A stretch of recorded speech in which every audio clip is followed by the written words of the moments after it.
This talk we're going to have about three sections. The first we're going to kind of briefly introduce who we are, and that's really about Siemens Healthineers. The second is we're going to talk a little about the innovations in healthcare, and then LS will talk more in detail about how digitalizing healthcare is going in our view. So who we are. There are 3 points of data I would like you to look at. The first is, in every hour, approximately 240,000 patients are treated or touched by the technology that we develop. The second data point I want you to take away from this is more than 70% of critical clinical decisions are influenced by the type of technologies that our company is working on. And the third data point I would like you to look at is the fact that we have 18,500 patents. And this is a result of our continual investment in R&D.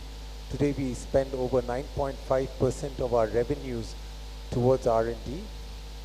And we do this in a very systematic way. We partner with approximately 4,400 clinical collaborators globally. And I assume by the end of the time we finish our presentation, 120,000 people would have been touched by our technologies. Our purpose is to enable healthcare providers to increase value. And what do we mean by this? We really mean it's about enabling better outcomes at a significantly better cost.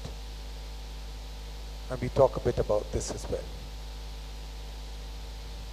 And how do we do this? We do this by digitalizing healthcare, and that means we use the digital capabilities to expand precision medicine, that is, trying to make the medicine, the treatments more precise and customized to an individual. The second is transforming care delivery.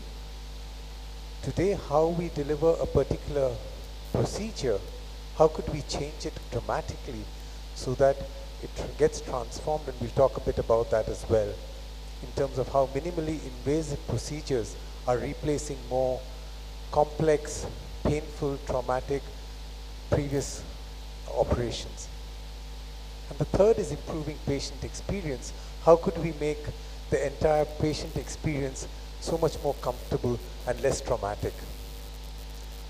So that's where we are really focused on, and we do this by digitalizing healthcare.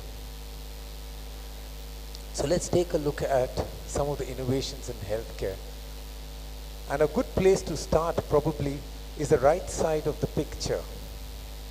And I'm not going to ask you what it is, but the question is, has any of you seen such images?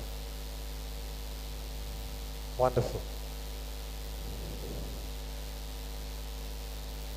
So here's an example of how imaging has changed over the last 40 years. On the left side, you have an image of a CT image from 1974.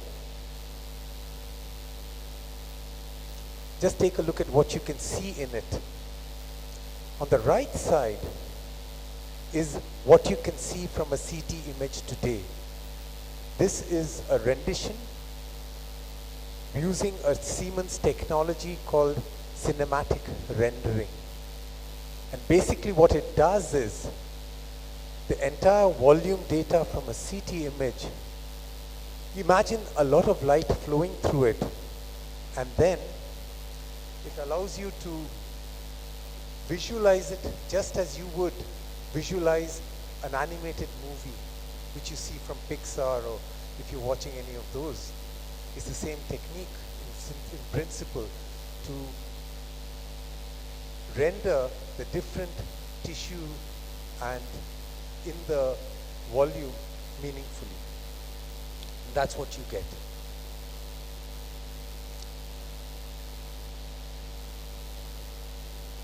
Here we take a look at MRI. On the left you see an MRI image from 1980.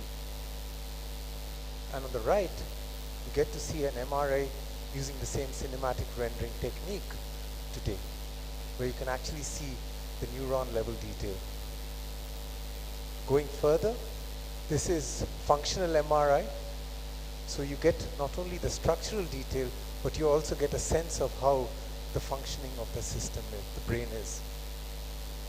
And that's pretty profound. And I think in the spirit of today, not only does it look beautiful, but it also is like a gift. This is another example of how cinematic rendering is used. A possible application. This is a trauma case, an accident case in Canada. And what you can see, if you look carefully, is the broken ribs and the nature of the injuries that have been faced by the victim, and the ability to plan and the procedure to help this person out of his pain. And this brings us to the next slide. Here you get to see something, an ultrasound image, but what's really special here is it uses technology called easy valves, which allows for personalized assessment of the valve within 5 seconds. So that if you've got a problem with your valve, it would actually determine it within 5 seconds of running this. It of course is a combination of a transducer and the ultrasound system, but this is what it can give you. It allows you to visualize the anatomy, it allows you to mark the landmarks and all the associated 3D measurements. And it does this so quickly. Furthermore, should there be a need for a replacement, you could actually fuse this with, in real time, over a fluoroscopy image and really guide the replacement procedure in a minimally invasive way, thereby replacing the need for an open heart surgery. And that's pretty profound. An open heart surgery not only is very expensive, but it's also very painful. And using such a procedure, you've not only made it more effective, you had less side effect, and you're able to do it much faster.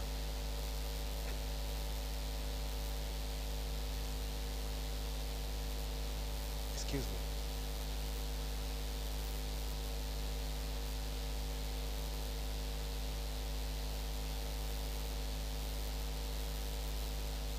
I am so sorry.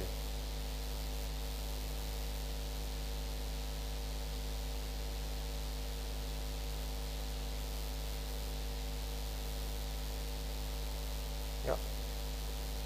So let's come back to the one last key message from my side. As per research, innovation in healthcare is key for success. And this is not us speaking.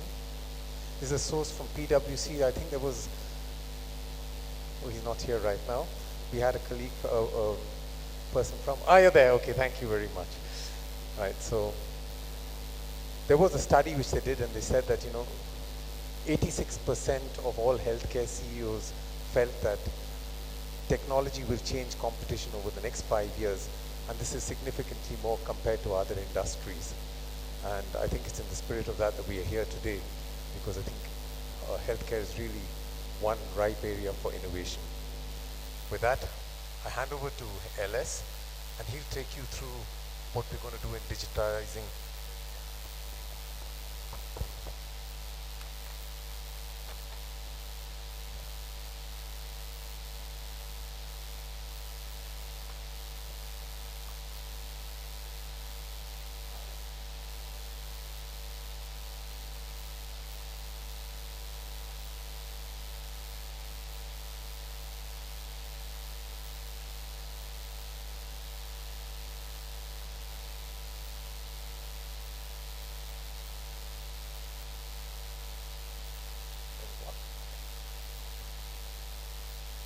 afternoon.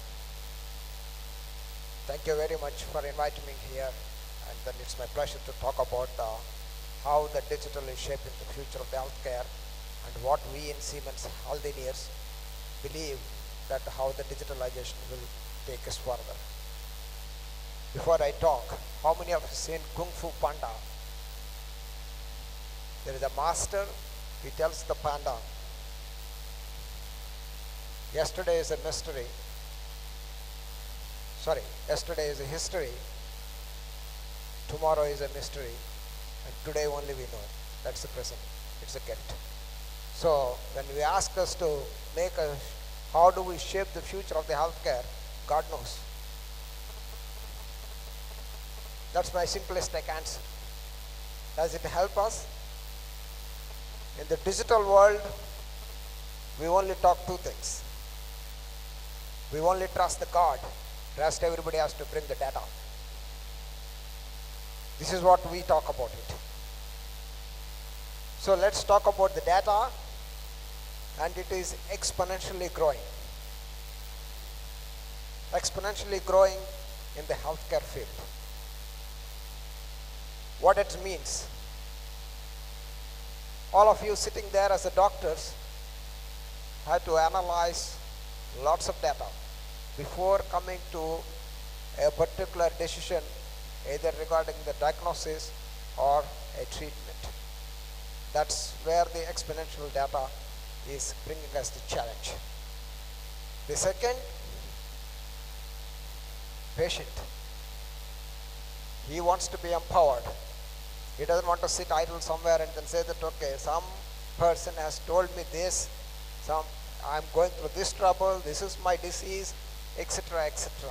He wants to be empowered in understanding his disease and also what is he going through, how much it costs me.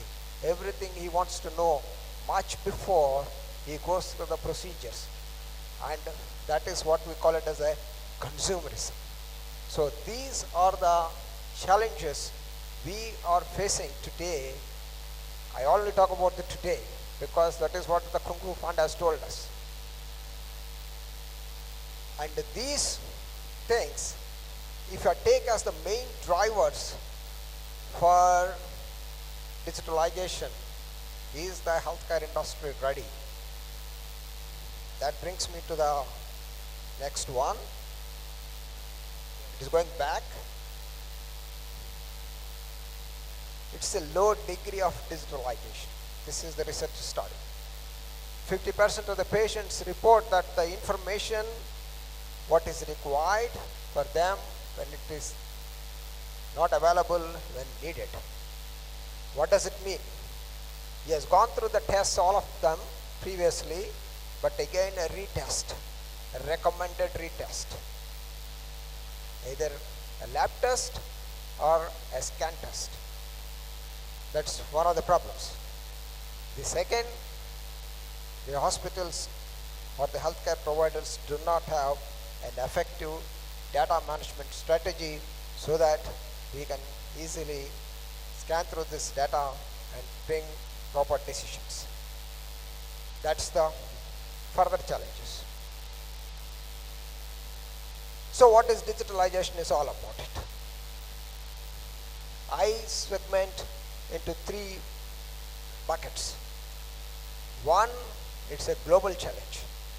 It's a global, the data is global, and it has a different, varied technological progress between countries, sectors, patient populations, and various disease groups. And it is heterogeneous too. Second bucket, digitalization does not, I wanted to put it, it does not replace the traditional medicines. It's an augmenting the traditional medicine and helps in coming to the value system which Mani has spoken in precision medicine, in care transformation, and improving the patient experience. And we enable all these three values in healthcare providers. Most important perspective from my side When I understand the digitalization is all about not technology, it's about the socio-cultural shift between a role responsibility change between a patient and a physician. How does it happen? The patient as well as the physician here needs to be in a collaborative mode because they want to understand the data, and the patient wants to be in the process of decision making. He wants to be engaged, and he wants to be part of the decision making rather than just being told or informed. This is where exactly the digitalization is going to, not a simple technological change, it is a socio-cultural change which we should embrace. I told already, data is a valuable asset. It is the key asset in the digitalization. You can look at on the left hand side, healthcare industry produces enormous amount of the data through the scanners, through in vitro data, wearable devices data. All this data is there. Data creation does not solve the problem. We needed to aggregate all this data first. Once we aggregate, that means what we need platforms to aggregate all of this data. And we also need to secure this data. And once we have an aggregation of the data, the next step is basically we needed to give a proper analysis of the data. And only when we analyze through different technological means, one of them could be artificial intelligence, you get an actionable insight.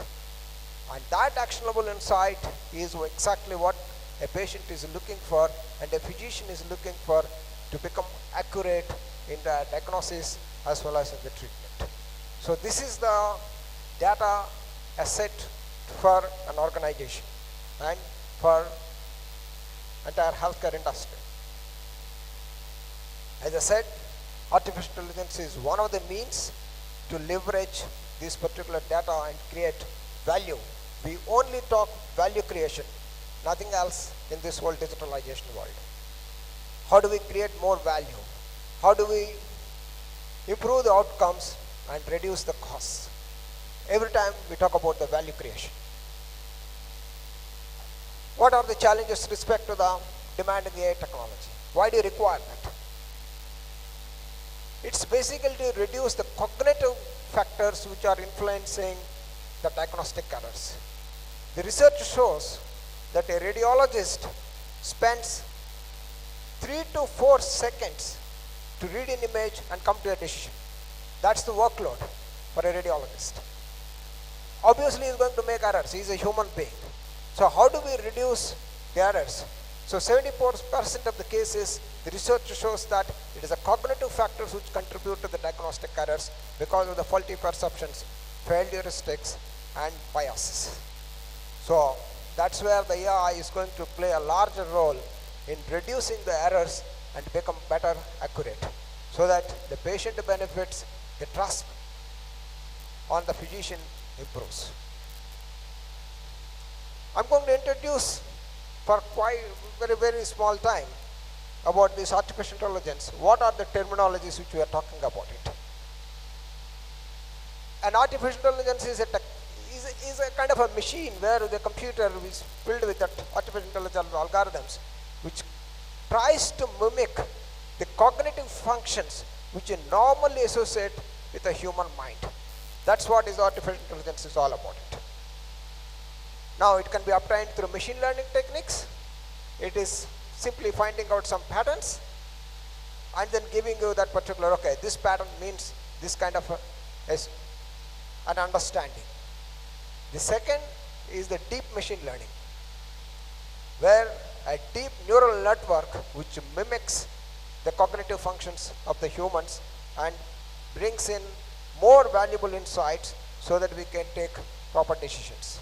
That's where the deep machine learning is all about it. And as I said, from machine learning perspective, the algorithms just do what they're built for. In a traditional machine learning when you go to the deep machine learning, you get learning curve too. The system will be able to learn not only what is built for, but it also learns from the further patterns which it encounters. And that is what is required in a clinical routine. So we in Siemens Healthineers use the deep machine learning algorithms to come to assist this particular diagnosis and treatment decisions, to put it in a proper way. Again, it has different levels of automation.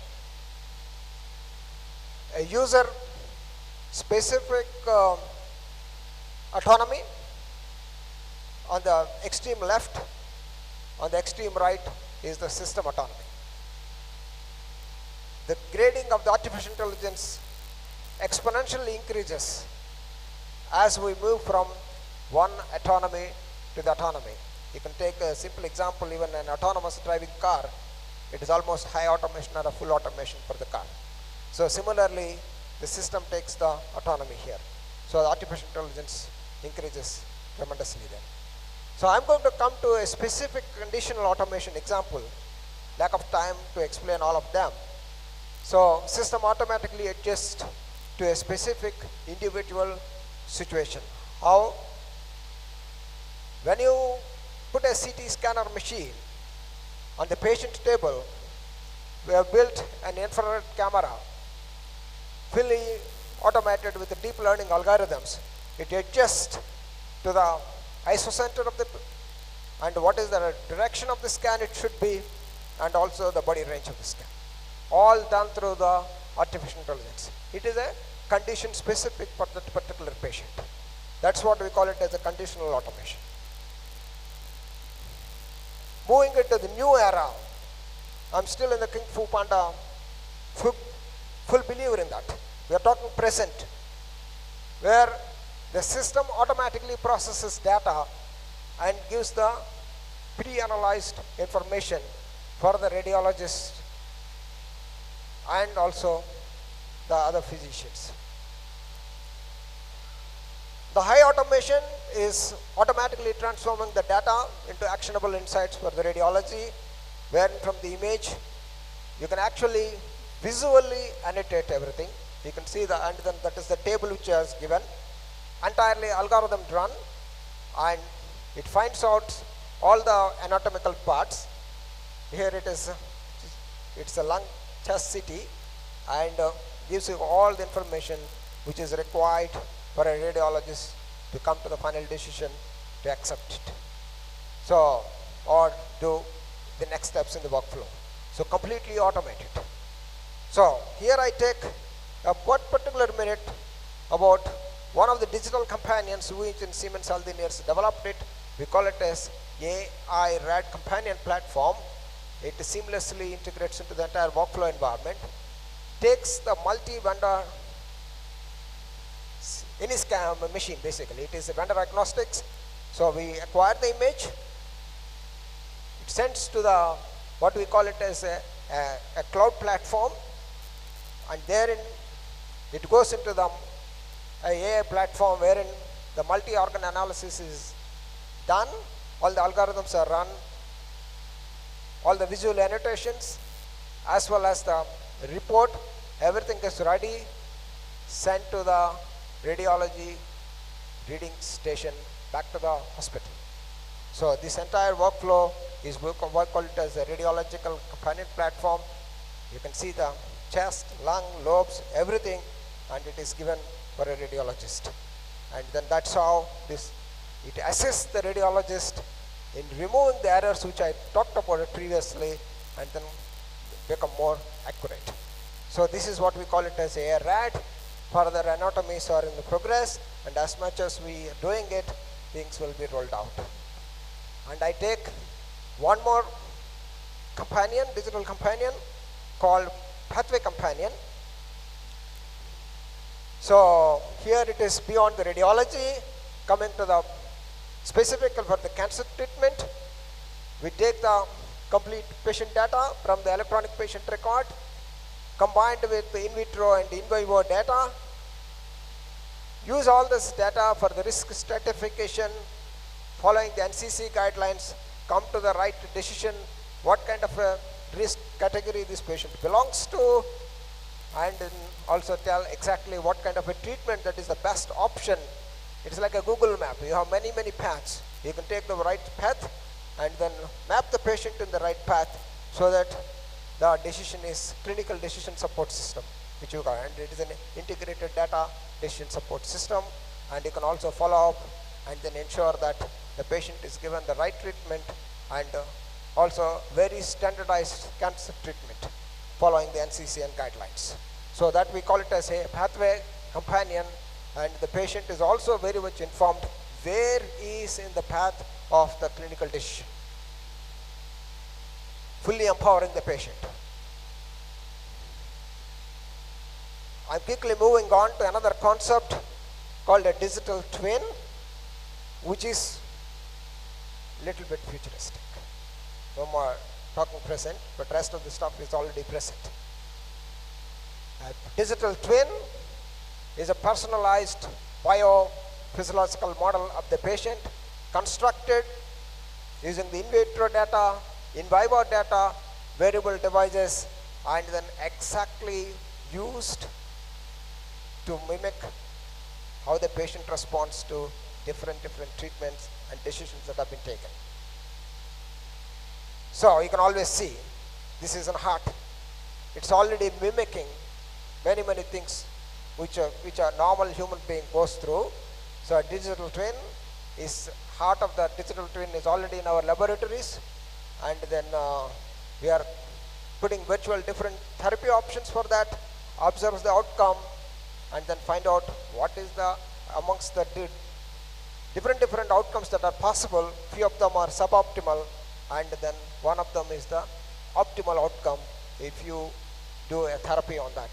So that is where the real patient gets done. So you can try out different options before coming to the final result. So I'm going to show you an example of that particular digital twin. It's a virtual heart prototype. In the case of the cardiac resynchronization therapy, constructed using the MRI, ECG, and pressure, and then blood flow, and a digital twin prototype showed similar trends in the electrophysiology response when you wanted to put the leads there. So you can see some of them are suboptimal outcomes, and then the final one is the right outcome. So that is how the surgeons really get a benefit of the digital twin in the future. That is what is going to be expected to for the surgeons to become better in their fields, and then helping them to become more accurate, gaining the trust of the patient, reducing the cost of the health care. When we talk about it, this is how we reduce the cost of the health care and improve the outcomes. So finally, I'm going to end my discussion in this particular stuff. It is going to be a digital twin will be our companion throughout our journey. It's going to be a wellness band, and whenever you are out of the bands, the digital twin is going to be coaching us to saying that, okay, guy, you have to do this, or something needs to be done, we have to intervene, or we have to do something, etc., etc. It's a conditional coaching and in continuous coaching. Just we already have 45 applications, AI-powered applications in the market, and then this is what we do.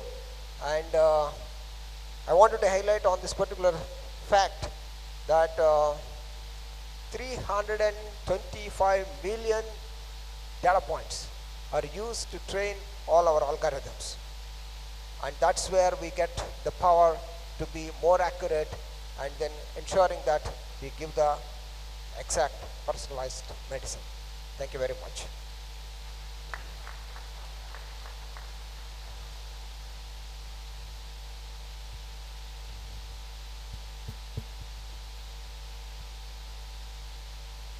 Good evening, everybody. It was a wonderful session looking at Siemens images of 1970s and 80s and what images we have been able to see now, and what holds in the future with various applications. Now, with the audience participation and the audience which is from tier 2, 3 cities, I would ask you some questions and also maybe play a little bit of devil's advocate in some of the things which you said. First and foremost, I think, Mani, you said about technology makes healthcare affordable.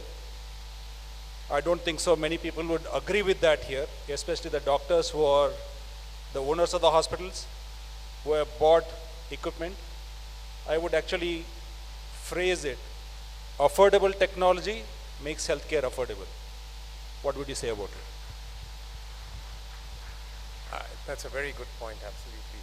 The point we're trying to make is the imaging technologies have advanced sufficiently to enable us to do minimally invasive procedures, which otherwise would A, not be possible, and A, would be extraordinarily expensive, both in terms of the patient trauma. I think there's one aspect which is important is what happens to a patient who goes through an open heart surgery. It's like a year of his life is removed, and he goes through so much of other, the post-operation trauma is significant. Today you're able to do it minimally invasively. This may be a one-time cost for a large hospital, but look what it means to the number of people who could be treated and at the speed at which you get to treat them. This is where we believe that it becomes affordable. It's not about the equipment being cheap. A similar example, if you got dual source CT, you could actually detect gout in one screening. Now this is profound because it helps you identify situations far earlier and help start treatment before situations become unmanageable. And I think the nature of early detection is what we are trying to get to, and hopefully at some point really prevent the onset of unwanted conditions. So that's where we look at it from, making it affordable is ill health or a condition is really the cost. Yeah, just taking further than to that again from the doctor's perspective. When these individual patients, when it makes a difference about early detection or knowing the complexity before you get into the field, as a doctor, as the population, as the governments now want equitable healthcare.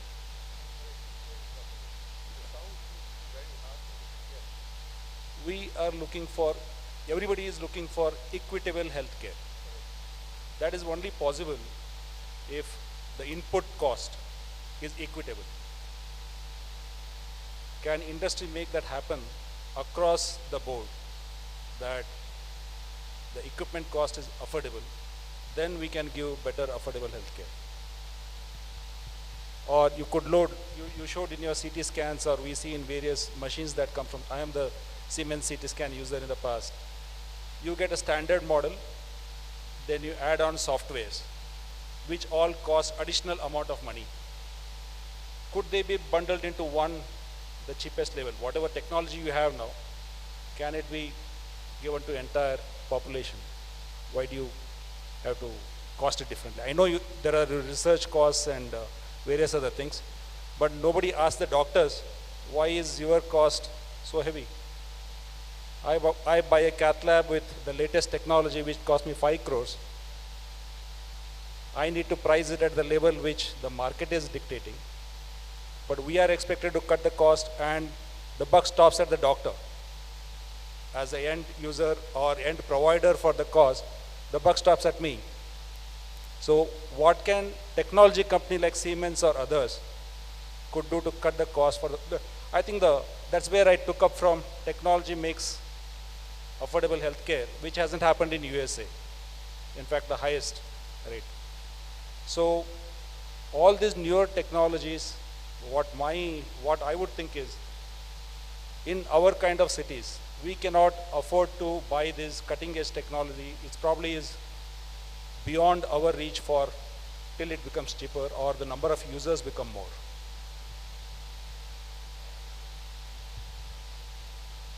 Let me try to take a stab at that. That's a really hard question, first of all. And I think this is and not a straight answer. There's no yes/no answer to this.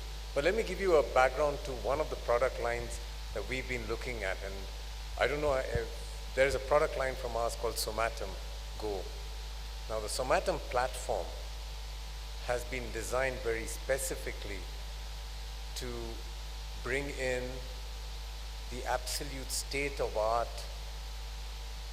of what is there in CT, completely re-look at the bill of materials in terms of how it gets delivered, and package into it a whole lot of software which is really at this state to produce CT capabilities which were previously not possible at a certain price point. So there is definitely an intent, and that is being explored. But does it meet the requirement of a specific market fully? This is something which time tells us. But the intent is very much there. So this is clear. It's a given. And the example of Somatum Go, in fact, it's one of the products that's going to be made in India. And the Go platform was designed after talking to approximately 600 specialists in more than 11 countries to get inputs about what would constitute a really perfect CT system, and then try and reverse that back into constructing a platform or a product. So yes, the intent is very much there. It's something we are very seized with. It's a problem we recognize, but there are certain challenges in terms of the very technology is in some cases the way it is. Was I able to answer your question? But that was, Mani, I pick up from there and said that was one of the blocks that you have, making the AI and the technology being available across the platform, as Shashi was asking you whether you could make it available across at the affordable price point, which is comfortable for us to use it. What other roadblocks do you think you have in getting it, to tier 2 cities, apart from whatever you are doing at the Somatum Plus?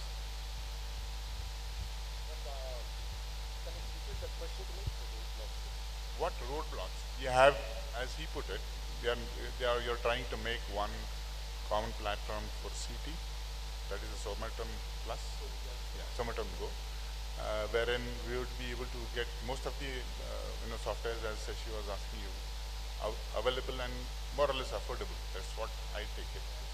Yes, hold on. The Somatum Go platform is the platform. There are different models in it, and there are certain capabilities for each one of them. And so we believe that the roadblocks to digitalization aren't just restricted on one platform. We believe there are much larger challenges, and it's not just around the equipment. I came to that point as what are the other challenges? Exactly. So that's... See, I already touched upon certain aspects of the digitalization challenges in terms of the fundamental shift is the socio-cultural change. How do we transform? It's a soul transformation. Whatever we bring it in, because the role of the physician as well as the patient is going to change in this whole digitalization process. So it's a transformational shift. And the second is the quality of the data. And different countries have different levels of digitalization. In India, we have 1 degree of digitalization. In Western world, there is another degree of digitalization. And the second aspect is also, it's a heterogeneous data. So how do we integrate all of them and ensure that we still have a better, accurate result out of this heterogeneous data? So as much as we traverse through this journey, the adaptability of the digital products will be, I'm more than certain, will be coming.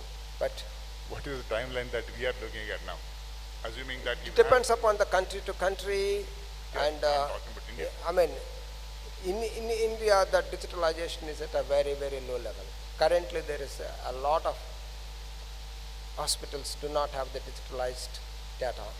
So, and for RAD companion, which I said, radiological systems, we expect not much of a time frame, but for the path companions, which I told, the treatment decision systems, basically because we have to integrate from heterogeneous data, so it might take a longer duration.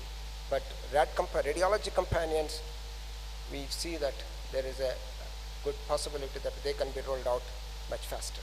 I mean, I do not want to predict exactly 5 years or 10 years. I just want to say they are much, much faster. It is possible because we can just acquire the data and then try to give the radiological results. So You have talked so much about data, and we see so many curated images that you have. The crux of the whole thing. What about data security? The security of the data. Because we are going to give, I mean, if we have to collaborate. data with other- security provider, okay. Let me take an example of the data security. When you brought in a nice point, I mean, this requires a little bit more deliberation on that. So let me take 1 second to explain what is the data privacy is all about. So that I will explain in a different context, because I can't talk everything in the presentation. So can you put it there back? I think Yeah. Now look at this. okay. Data privacy. What do you want to do with the data privacy? We want to ensure the patient is safe always, especially when it's in the operating table. Data cannot be manipulated at a particular point of time. This is the utmost priority when we look at digitalization and data privacy means. Rest everything can be managed when things, but this is the fundamental aspect. I'm going through one by one. The second is keeping the health information of the patient protected always. That's the second challenge. The third is the business continuity. Business continuity so that the healthcare IT systems are not shut down. This is the third challenge. Fourth, absolute regulatory compliance. So when we talk about the data safety, protection, all these things, these are the different levels of challenges, and different challenges we have it. And we as healthcare technology providers, you as a healthcare provider, there is a regulatory body, they are all stakeholders in this ecosystem. And we have to act in tandem to ensure that the data is safe. Does it answer you? Yeah. Very nice that you have put all the, right from the patient to the ensuring the data compliance is quite nice. I think to go there and see that our data gets to you and then you crunch the numbers and then we utilize what you have crunched to be relevant to our country, I definitely would take a little longer time than what we really imagined to get your idea of the twin or the rendering of the human. I think would definitely take time. I have been informed that we are running short of time. A couple of quick questions if there is anybody in the audience who would like to ask. Please.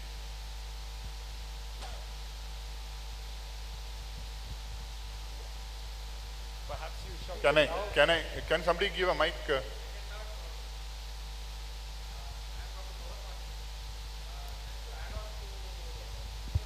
Check this. I'd like to just give an example how things work. If I'm buying a Siemens machine, doctors are not a very good negotiators. So if a machine is quoted at say 1 crore, a good negotiator negotiates it at 75 lakhs and one person buys it for 1 crore. But the cost is transferred to the patients. That is what the concern of Dr. Kulgod was. So why can't, I know you are from R&D, but why can't the company take a stand that this is the price? So there is no variation in healthcare costing. So one person buys the same machine for 1 crore, another person buys it for 75 lakhs. That 25 lakhs is a burden on the patients itself. So That was the concern of Dr. Kulgod, if I am right. That is not. I think Pawan, that would mean that you should visit Shashi to learn negotiation skills. That's the second. Okay, sir. That is the I'd like second. to add one more, sir. Regarding the digitalization, the central government has already come up with a blueprint of digitalization of healthcare establishments. So probably in a year or two, the complete healthcare establishment with every individual citizen having a healthcare number like NHS number is going to come up. The blueprint is already ready. Just to add it. Thank you. One more last thing, just I spoke to them before. Again, there are a lot of medical teachers here, a lot of parents whose sons or children are young graduates. With technology, like since first talk in the morning, we heard about robotics taking over healthcare scenario, caregiver scenario. Radiology was a very sought after field, blue-eyed boy when we were doing our post-graduation. When I recently found out the radiologist suggesting the youngsters, radiology has no future because artificial intelligence, deep machine learning, everything is going to be done by machines and they may not be left with much work, say in 10 years hence. What do you say about that? I completely disagree. Fundamentally, let me put it my own perspective. And also as a company, we do not believe in. Every profession has its own charm and every profession has its own challenges, basically. So technology is only an assistance. And we still require a radiologist to give his own decision in terms of the diagnosis. What we are trying to talk about the artificial intelligence is that, as I said it, a radiologist is today completely overloaded. And research shows that in every 3 seconds he reads and then gives a decision, which is impossible. I don't think any human being for work for 8 hours a day and then every 3 seconds he comes to a decision. So, it's nowhere near to that. And it is not going to be. Because the human mind always overrides something, and in human minds always adds something, and when I'm more than certain, as the radiologist gets these assistants or the companions, they will add their own value, and then they will find their own value into the system. This is something which is debated quite extensively. But the one takeaway, I think, in what Ella said very clearly, it's never going to happen. The important point is learning, the machine learning that you're talking about goes only a certain distance. You take deep learning, you go some more distance. But at the end, when a radiologist makes a decision, it's based on a much richer learning. And in the process of correcting the system, he strengthens it. And I think that feedback into the system is an increasingly important role of the radiologist. Do not think that's going away. Who's going to train the trainer?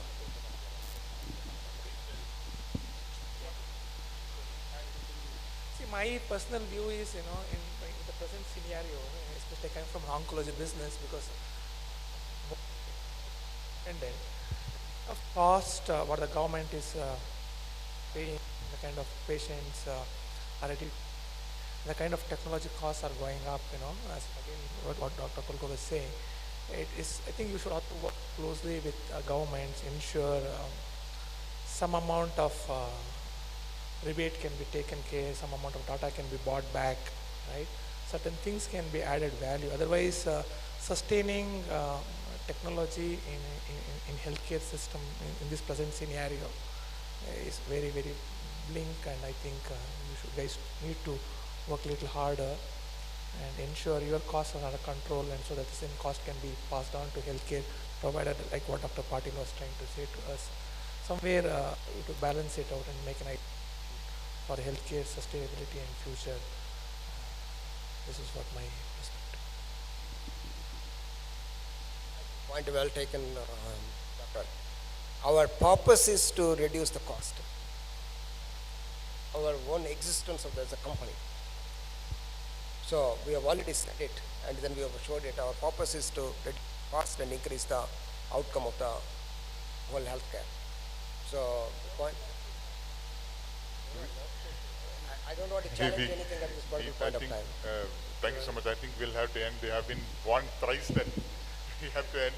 I would like to thank Mani. I'd like to thank LS Lakshman and Sashi for having had a fantastic time and nice discussion that we had. I hope all of you enjoyed.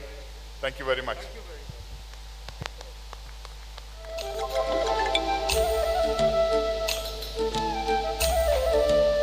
I request Dr. Shashikant Kulgo to give a bouquet to Mr. Mani.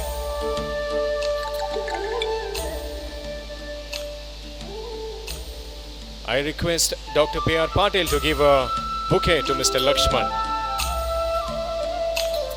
from HCG.